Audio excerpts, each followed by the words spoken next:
संभागीय आयुक्त सावरवल वर्मा और पुलिस महानिरीक्षक भरतपुर रुपेंद्र सिंह की मौजूदगी में धौलपुर शहर में फ्लैग मार्च निकाला गया। फ्लैग मार्च के दौरान जिला निर्वाचन अधिकारी अनिल कुमार अग्रवाल और एसपी मनोज कुमार के साथ अर्धसैनिक बल मौजूद रहा। शहर में निकाले गए फ्लैग मार्च में लोगों को निर्भीक और निष्पक्ष रूप से मतदान करने के लिए जागरूक किया गया। धौलपुर शहर में निकाला गया फ्लैग मार्च हरदेव नगर से शुरू हुआ, जो जगन तिराया, सराय गजरा, लाल बाजार और संतर रोड होते हुए आगरा बस स्टैंड पर जाकर समाप्त हुआ। फ्लैग मार्च को लेकर भरतपुर रेंज आईजी ने बताया कि विधानसभा आम चुनाव 2023 की तैयारियों और कानून व्यवस्था को मजबूत करने के उद्देश्य से शहर में फ्लैग मार्च निकाला गया। फ्लैग मार्च के दौरान आमजन को निष्पक्ष और निर्भीक होकर मतदान करने का संदेश दिया गया।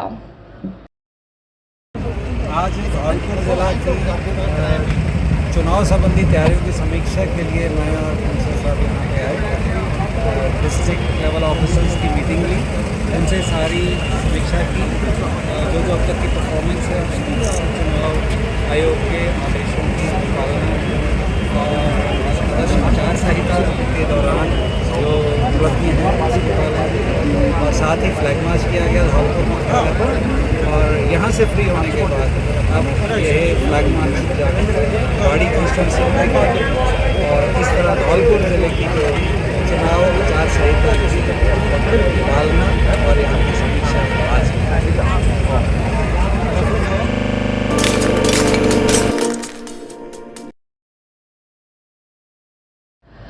धौलपुर की पुरानी छावनी गांव स्थित धौलपुर कंबाइंड गैस आधारित विद्युत परियोजना की तीनों इकाइयों में पूर्ण क्षमता के साथ विद्युत उत्पादन शुरू हो गया है। ये करीब 3 साल से बंद पड़ा हुआ था। थर्मल पावर के एसई त्रिलोकनाथ सिंगल ने बताया कि थर्मल पावर की पहली इकाई 17 अक्टूबर को रात करीब 11 बजे शुरू की गई, जबकि इसकी दूसरी और तीसरी इकाई में 9 अक्टूबर से विद्युत उत्पादन सुचारू रूप से किया जा रहा है। प्लांट पूरी क्षमता से बुधवार से शुरू हो चुका है। प्रदेश में विद्युत आपूर्ति की मांग बढ़ने और कोयला संकट के चलते 3 साल से बंद पड़ी धौलपुर थर्मल पावर प्लांट की इकाइयों से आगामी रबी फसलों के सीजन के लिए विद्युत उत्पादन शुरू कर दिया गया है। थर्मल पावर के पूर्ण क्षमता 350 मेगावाट की उपलब्धता होने से धौलपुर, भरतपुर और करौली के लोगों के साथ किसानों को काफ़ी लाभ होगा, क्योंकि इससे वोल्टेज कम आने और बार बार लाइट ट्रिप होने की समस्या से निजात मिलेगी। कम वोल्टेज के कारण सिंचाई की मोटरें नहीं चलने की समस्या से किसानों को राहत अब मिलेगी, जिससे किसान निर्बाध रूप से अपनी फसलों की सिंचाई कर सकेंगे।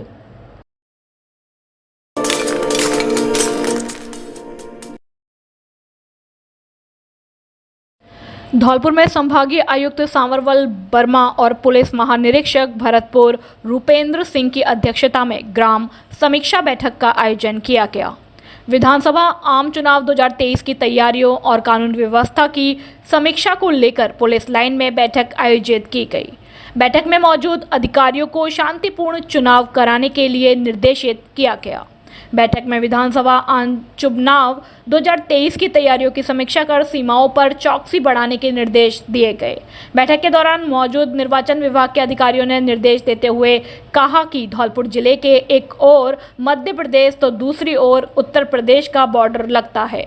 उन्होंने कहा कि जिले के अधिकारी राजस्थान के साथ मध्य प्रदेश में चुनाव होने की वजह से संदिग्ध गतिविधियों की रोकथाम के लिए पहले से चौकसी अधिक किया जाना सुनिश्चित करें।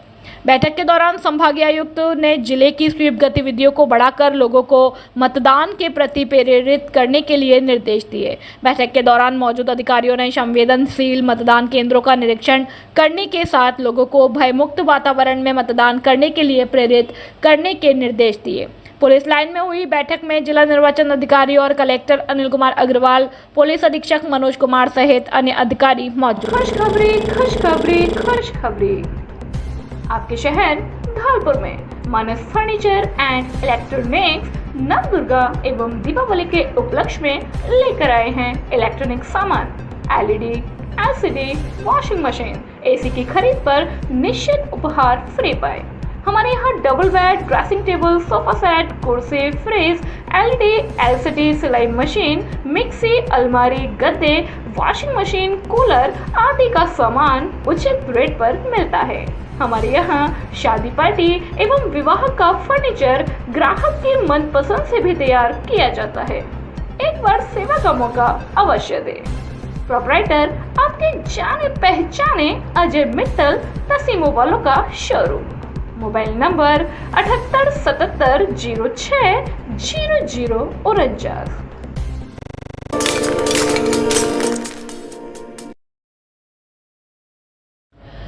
कोलारी थाना क्षेत्र में सड़क दुर्घटना में घायल हुई एक वृद्ध महिला की बुधवार को उपचार के दौरान अस्पताल में मौत हो गई। मामले की सूचना मिलते ही पुलिस ने शव को कब्जे में लेकर बसई नवाब हॉस्पिटल की मॉर्चरी में रखवाया, जहां परिजनों के द्वारा दी गई रिपोर्ट के आधार पर पंचनामा कार्यवाही करते हुए पोस्टमार्टम कराकर शव परिजनों को सौंप दिया। मृतक महिला वर्फी देवी, पत्नी जंगली कुशवाहा निवासी जयरा का पुरा मनिया के परिजनों द्वारा दी गई रिपोर्ट में बताया कि महिला अपनी पोती के यहाँ सैपो में रह रही थी, जहां से वह अपने दामाद के साथ बाइक पर सवार होकर पेंशन लेने के लिए गांव जा रही थी। तभी रास्ते में परौआ के समीप इको गाड़ी से बाइक टकरा गई, जिससे वह सड़क पर गिरकर गंभीर रूप से घायल हो गई थी। हादसे में घायल हुई महिला को लेकर परिजन अस्पताल पहुंचे, जहां उपचार के दौरान महिला की मौत हो गई। हादसे के बाद परिजनों द्वारा दी गई तहरीर पर पुलिस ने मामला दर्ज करते हुए महिला के शव का पोस्टमार्टम करा दिया। महिला के शव को परिजनों के सुपुर्द करने के बाद पुलिस घटना की जांच में जुट गई है।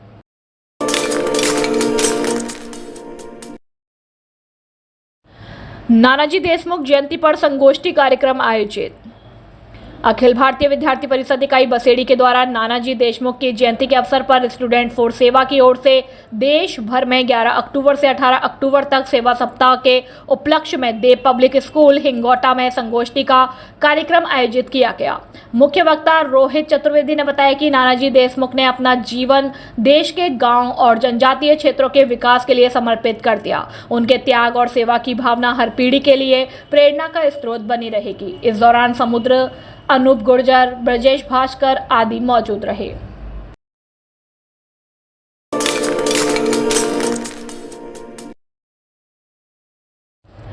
धौलपुर के कमला शिक्षक प्रशिक्षण महाविद्यालय और कमला पीजी कॉलेज के संयुक्त तत्वाधान में यूथ फॉर पीस अंतर्राष्ट्रीय 3 दिवसीय ट्रेनिंग का शुभारंभ Saumya Agarwal, CEO youth for peace international एवं कोलंबिया से आई मिस हुनुता एवं मिस अलेक्सा ने भावी छात्रों को शांति शिक्षा की जानकारी दी।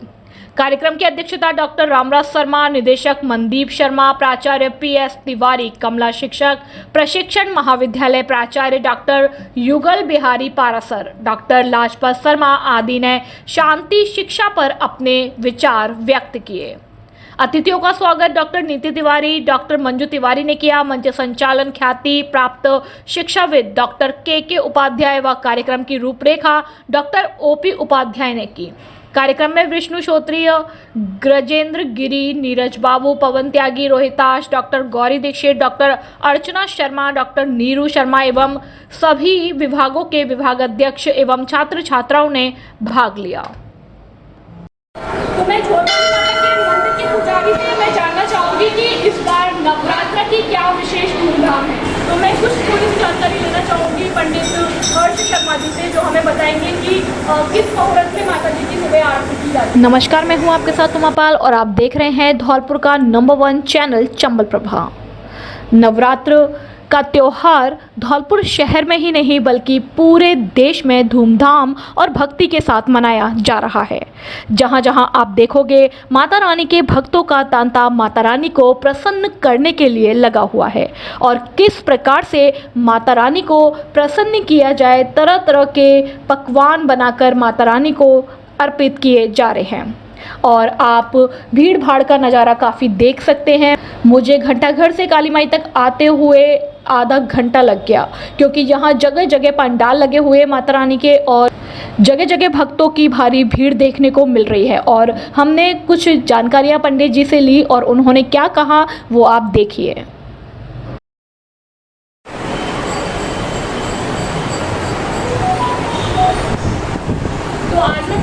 यहाँ पर जोरवाली माता के मंदिर पर और आप देख सकते हैं मंदिर का नज़ारा कितना भक्तिमय माहौल में डूबा हुआ है। और कुछ शाम के 5:30 बजे का टाइम हो रहा है और मैं आपको दिखाऊंगी कि किस तरीके से माता की यहाँ पर भेंटें हो रही हैं और भक्तगण कैसे माता को प्रसन्न करने में लगे हुए हैं।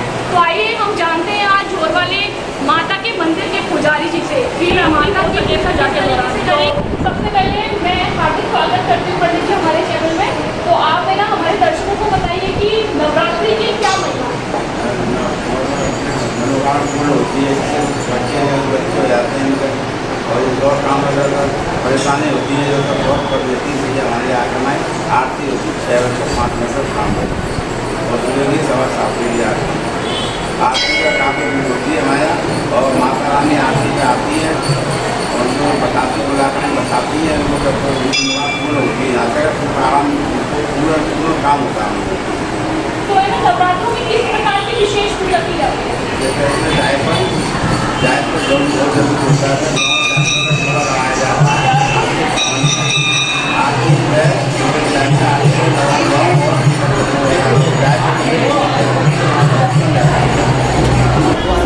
एक बार हम सभी लोग एक साथ बोलेंगे और जोर से बोलेंगे।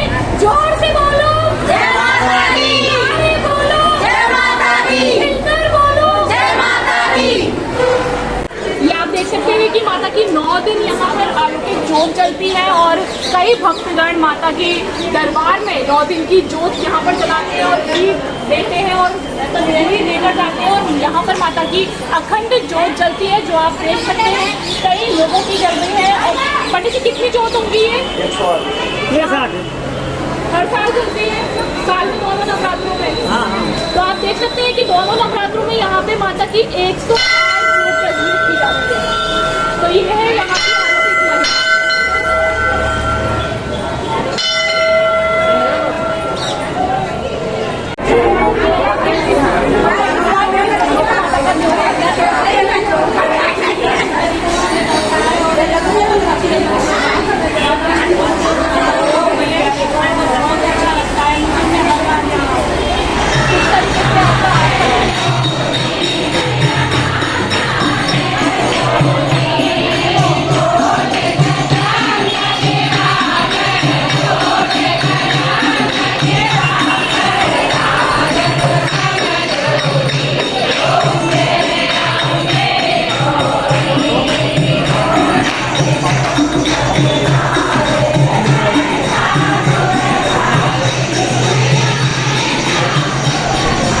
मेरा काफ़ी समय से एक सवाल था कि मैं कभी मंदिर जाऊंगी और तो मैं पंडित जी से ज़रूर पूछूंगी कि माता की सवारी शेर ही क्यों है।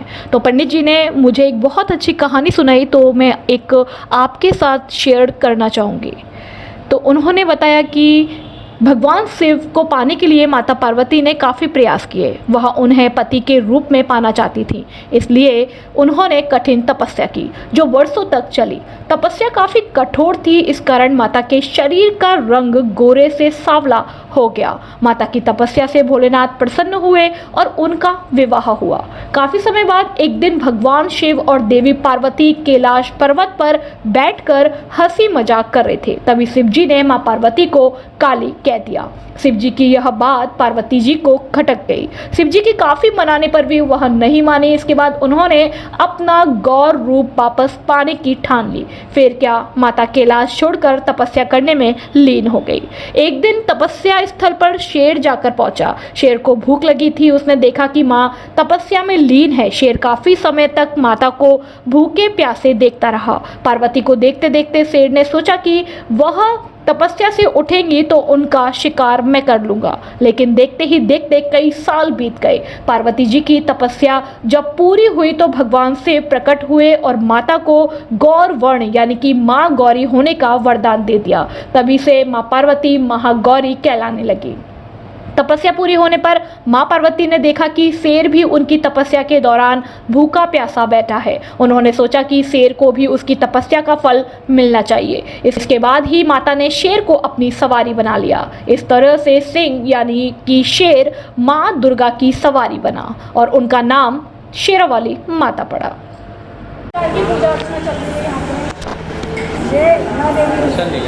तो आप बहुत से कर सकते हैं। तो आप कब से आ रही है काली माई के दरबार में? मैं तो वो बहुत साल हो गई। तब भी कितने साल? वो है नहीं 10 साल हो गए। तो माता आपकी सारी मनोकामना पूरी करती हाँ है? सब करेंगे मतलब पूरी करती हैं? पूरी आस्था है आपको माता रानी पे? हाँ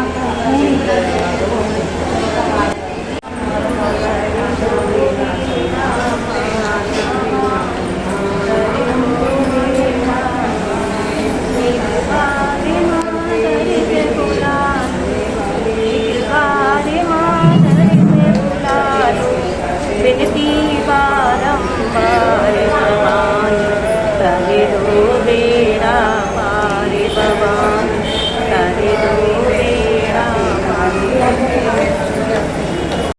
तो अब मैं यहाँ पहुँची हूँ काली माई मंदिर पर और आप यहाँ देख सकते हैं कि क्या भीड़ का नज़ारा है। माता के दर्शन के लिए कितने दर्शनार्थी आए हुए हैं और माता की पूजा अर्चना कर रहे हैं। तो मैं कुछ थोड़ी सी जानकारी लेना चाहूँगी पंडित हर्ष शर्मा जी से, जो हमें बताएंगे कि किस मुहूर्त में माता जी की सुबह आरती की जाती है।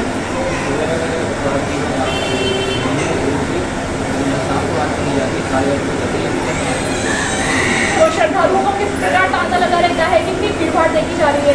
पुराना मंदिर है और काफ़ी यहाँ पर माता हमारे साथ लक्ष्मी माई की और तो यहाँ की कोई खास विशेषता की माता किस प्रकार से अपने भक्तों की अर्जी पूरी करती है? यहाँ पे ये सब आपसे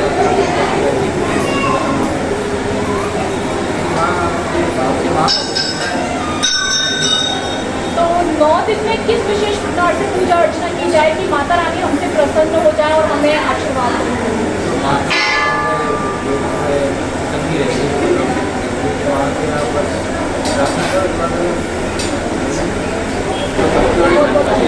और घर पर किस प्रकार से पूजा करें?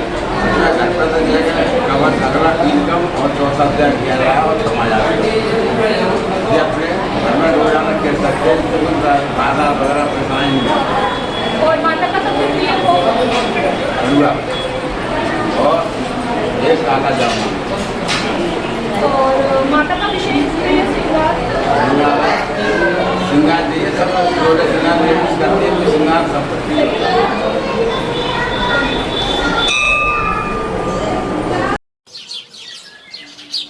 राम राम किशन भैया। राम राम राम भैया आओ। यूँ बताओ कि अभी खाद बीज कहाँ ते लें यार? अरे यार जब अपनों दुबे खाद बीज भंडार खुलेगा हुए तो कि तुम अंत तक क्यों लेंगे? वहाँ बढ़िया तो रेट मिल रही है और सब कंपनी की वैरायटी मिल रही है और भरोसेमंद आदमी हैं। राजा खेड़ा रोड पे थे जो तगावली मोड़ होता है कि नहीं, वहीं दुबे खाद बीज भंडार खुलेगा हुआ है। तो अब की भैया हम तो दुबे खाद बीज भंडार पे ही ले रहे हैं। तू बता। पर वो तो सब ठीक है यार, पर दुकान तो नहीं है यार भैया। ये बात तो बिल्कुल तेरी सही है कि दुकान तो नहीं है, पर तो यूँ पता होनी चाहिए कि बिनके मोड़े ने कृषि विषय में ही तो पढ़ाई लिखाई करी है और बनवारी बोरे मनीराम के पुरावाई ने कोई एक मोड़ा कृषि विभाग में ही सरकारी नौकर होएगा हुआ है और बिनको मोड़ा एक खाद बीज की कंपनी में बड़ी पोस्ट पे लगा हुआ है। तो म्यो कहवो तो जी है कि बिने दूसरे से ज़्यादा खेती बाड़ी के बारे में, आधुनिक खेती के बारे में ज़्यादा जानकारी है। ठीक है भैया, तो अब हम वहीं से लेंगे और अब की तो दुबे खाद बीज भंडार पे ही चलेंगे। ठीक है भैया, बिल्कुल संग ही चलेंगे। दुबे खाद बीज भंडार, राजाखेड़ा रोड, तगावली मोड़, धौलपुर। सतीश दुबे, मनीराम का पूरा। अधिक जानकारी के लिए संपर्क करें 91007987 पे। इस स्वतंत्रता दिवस बेहतरीन मॉडल्स, बेहतरीन डिस्काउंट और बेहतरीन ऑफर्स के साथ स्वतंत्रता दिवस पर अपडेटेड मॉडल्स पर 3,999 रुपए तक की छूट पाए। नवीन इलेक्ट्रा प्रो मॉडल पर 4,999 रुपए की भारी छूट। आपके बजट के अनुसार इलेक्ट्रिक गाड़ियाँ। रिएटो इलेक्ट्रिक स्कूटी एटम का अपडेट मॉडल एटम प्रो, न्यूट्रेन का अपडेट मॉडल न्यूट्रेन प्रो, नया मॉडल इलेक्ट्रा प्रो। आज ही संपर्क करें, अपनी स्कूटी बुक कराएं और डिस्काउंट का लाभ उठाएं। हमारा पता है बालाजी मोटर्स, राजाखेड़ा रोड, तगावली मोड़, धौलपुर। मोबाइल नंबर 9610079879 और 8619490342।